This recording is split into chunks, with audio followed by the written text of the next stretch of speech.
Hey, it's Mike Stiles. Here's the Content Marketing Quickie for the week ending April 21st. You're probably pushing a good bit of your content over email. Okay, well, email's not always going to be what it is today, and 20 experts recently gave their take on where it will be by 2020. 1, you won't create email campaigns because machine learning and automation will make the scale so huge and complex you can't manage it like a campaign. 2, subscribers will be able to opt out of tracking. Andrew Bonar of Deliverability Limited says open tracking, device tracking, location tracking, click-through behavior, and other data may all be subject to subscriber opt-ins and opt-outs. 3, you'll have to learn to email a new audience, machines. Lynn Schneider, VP of SparkPost, says the Internet of Things has the potential to generate trillions of messages a day. And 4, Chad White reports that with 55% of emails in March opened on mobile, email messages should get shorter and with just one call to action. Video ads work. Oh man, aren't you glad you listened to this podcast to learn things like that? I better tell you more than that. The length of your video ad matters if you want people to watch as much of it as possible. Think with Google, Mondelez International, and Droga5 tested 3 serial ads. One was over 2 minutes, one was 30 seconds, and the third was 15 seconds. Same message, same relative brand presence. Kimberly Morrison reports the shorty 15-second one was skipped the most, nor did the viewer remember the brand as well. The 30-second got skipped the least, and more people watched the whole thing. Many of you brands think you're being cool or sneaky, not showing your brand till the end of the videos.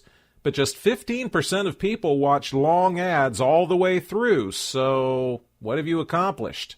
Then again, hard sell the brand too much, and they'll also leave the video. Video viewers are so fragile. Consider this a warning. If you're dragging your feet, shifting your company more toward a mobile-first mentality, you are getting comfy cozy right behind the 8 ball. ComScore reports that for 4 months straight, overall time spent online in the U.S. on desktop and laptop has dropped. That's measured against the same months the previous year. The new numbers even insinuate they know when desktop internet usage peaked, and it was March of 2015.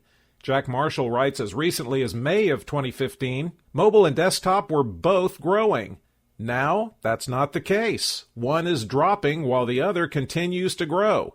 Internet on mobile was up 13% last month compared to March of last year, and the number of minutes on mobile nearly doubled that of desktops at over 1 trillion minutes.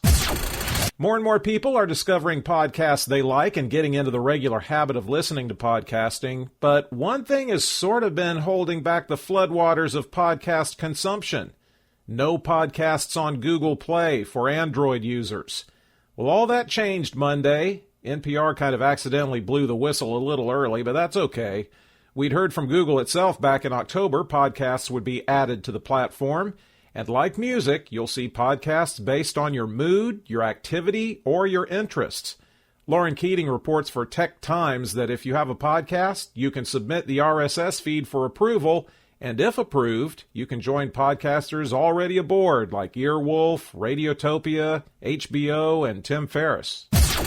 So does Twitter hold up its end of the bargain when it comes to driving social traffic to media sites? That's what Parsley wanted to know, so they put on their study hats and found at least where their own network of publishers is concerned, Twitter drives a median 8.5% of total social traffic. But that's not enough to learn. You have to see what kind of tweets successfully drove that traffic. Well, there's typical content like ongoing tweets about a long-lasting story, say the Zika virus. Don't worry, I feel fine. That drives about 1.5% of traffic from Twitter. But then there's most active content, which is breaking news that has immediate but short impact. That drives 11% of traffic from Twitter. Parsley concluded Twitter's good at both kinds, but breaking real information about your brand will win out over long, contrived campaigns. Look around you, because you can now. YouTube's rolling out 360-degree live streaming video support as well as spatial audio. The first is important so you can experience live cool events. They're starting with Coachella and see everything around you. The second is important because if the audio isn't as realistic as the video, complete with intensity, depth, and distance, the disconnect makes for a pretty lame VR experience. Deaf heaven just wouldn't sound right. YouTube's chief product officer Neil Mohan tells Ken Young he's stoked about VR moving beyond pre-recorded stuff, and they're working with peepers like Two Big Ears and Video Stitch on compatibility with YouTube's platform. The API will be open to you developers. Yeah, you got to feel pretty good about yourself when Verizon Wireless and Hearst team up to buy you. And that's what happened to Complex Media. What's the attraction and estimated $250 to $300 million valuation? The mostly video pop culture lifestyle site gets over 50 million unique visitors a month and more than 300 million page views.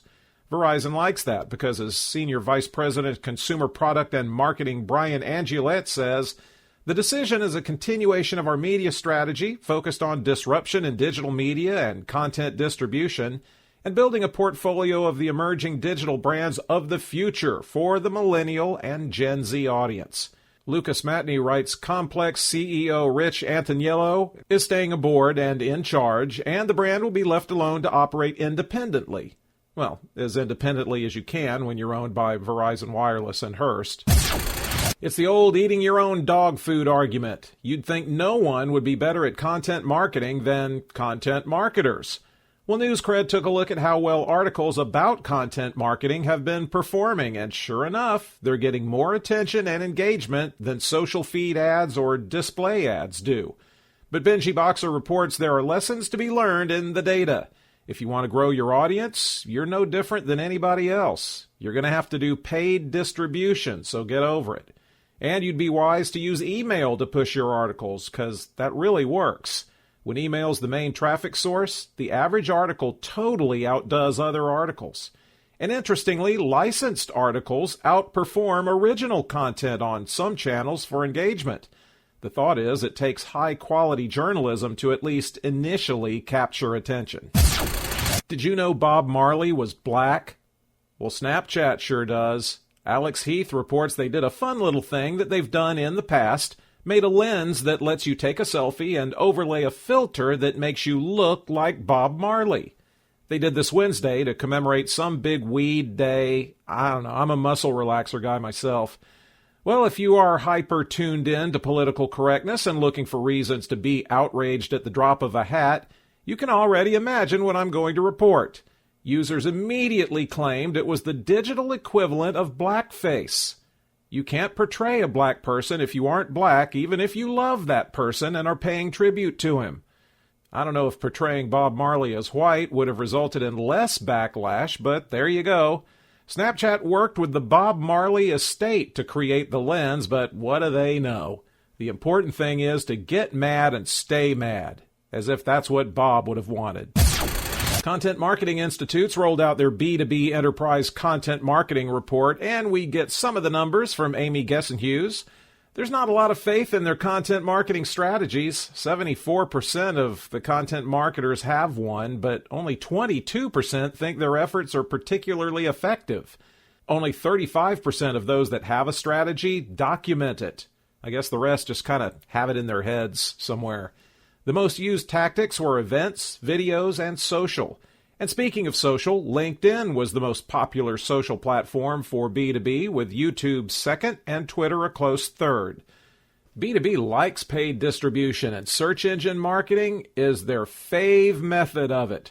58% rank it as their most effective paid distribution tactic, too. Then comes content discovery tools, promoted posts, and social ads. But even though they aren't sure it's effective, 73% of respondents said creating more engaging content is a top priority, and also understanding more what content works and what doesn't. That's it. The transcript is at MikeStiles.com.